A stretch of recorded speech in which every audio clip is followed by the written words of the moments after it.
Good evening. China has approved a new policy authorizing its Coast Guard extensive powers to detain foreigners deemed illegally crossing its borders without trial, according to a media report. An article published by the South China Morning Post on May 16 says the new rule is set to take effect next month on June 15. The report says Beijing can detain for up to 60 days without trial foreigners who are suspected of what it deemed illegally crossing borders. According to the article, it is reportedly the first time a specific regulation has clarified the China Coast Guard's law enforcement procedure for administrative detentions. Meanwhile, international studies expert Don McLean-Gale says the policy only emphasizes China's expansionist ambitions, noting the policy is illegal under the United Nations Convention on the Law of the Sea, or UNCLOS. For Chester Cabalza, a maritime security expert, this new rule violates the 2016 International Tribunal ruling, which effectively invalidated Beijing's sweeping claims in almost the entire South China Sea while ruling heavily in favor of Manila. Word of China's new policy came as civilian-led convoy for the West Philippine Sea launched on May 15 a voyage to Scarborough Shoal, also known as Panatag Shoal and Bajo de Masinloc. More than 100 fisherfolk and Atenito Coalition volunteers, journalists, and foreign observers joined the trip. The Atenito mission was conducted to assert the Philippines' rights in the disputed waters. Amid growing tensions in the West Philippine Sea, the Philippines will acquire 5 additional patrol ships from Japan through a 23 billion peso deal. Foreign Affairs Secretary Enrique Manalo and Japanese Ambassador Endo Kazuya signed the 23.85 billion peso deal on Friday, May 17. According to the Department of Foreign Affairs, the vessels will help improve the Philippines Coast Guard's capabilities for maritime operations, particularly in addressing transnational crimes. The acquisition of 5 more patrol ships is under PCG's Maritime Safety Capability Improvement Project Phase 3. The PCG currently has 2 97-meter patrol vessels as part of a fleet seen as inadequate for patrolling waters around the vast archipelago nation. In recent months, PCG vessels have been involved in several collisions with Chinese Coast Guard ships around disputed reefs in South China Sea, which Beijing claims almost entirely. The PCG boats have also been hit with China Coast Guard's water cannon attacks, with the latest incident happening on April 30 near Scarborough Shoal. Beijing claims most of the South China Sea, including the West Philippine Sea, brushing off an international tribunal ruling that invalidates its assertions. Filipino fisher folks saw a pipe installation in the middle of the Scarborough Shoal in a development that could be a part of a system that could enable China to maneuver underwater without being seen. According to Mark Figueras, team leader of the Atenito Convoy's advanced boat, Filipino fishers were no longer allowed in the area because pipes were being laid out in the middle of the shoal. He adds that fishers could go as close as 50 to 100 meters to the shoal before the construction of pipes last month. For maritime security expert Chester Cabalza, the spotted pipe laying inside the shoal could be a part of an underwater system where China can park some of their vessels and maritime militia boats.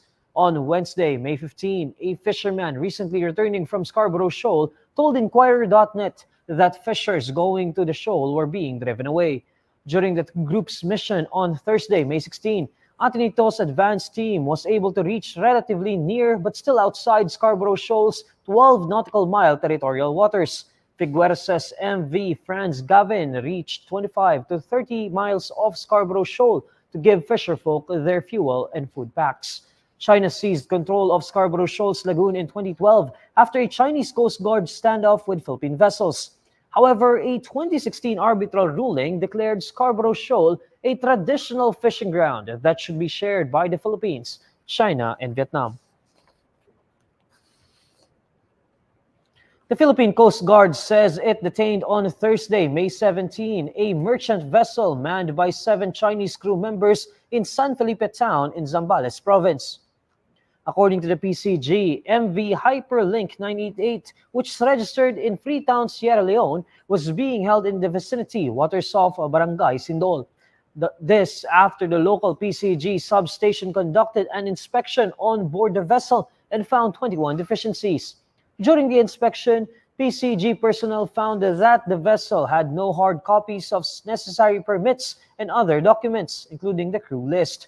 On May 15, the PCG substation received a notification that an unidentified vessel hoisting the Philippine flag was seen in the town.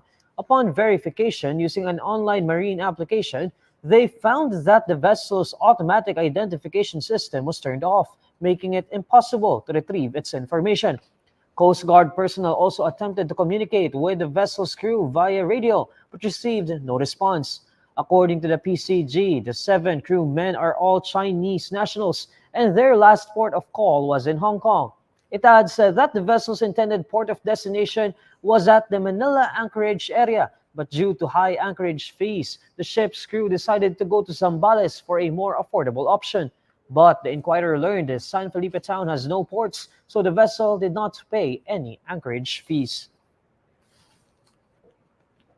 Filipino-American rapper Apple Diap visits both campuses of the Sisters of Mary schools in Cavite to highlight the significance of education on electrification and electric vehicles and its benefits to the country. Thousands of students and faculty members from both the Boys Town and Girls Town campuses greeted Apple Diap, setting up several performance numbers to welcome the internationally acclaimed artist.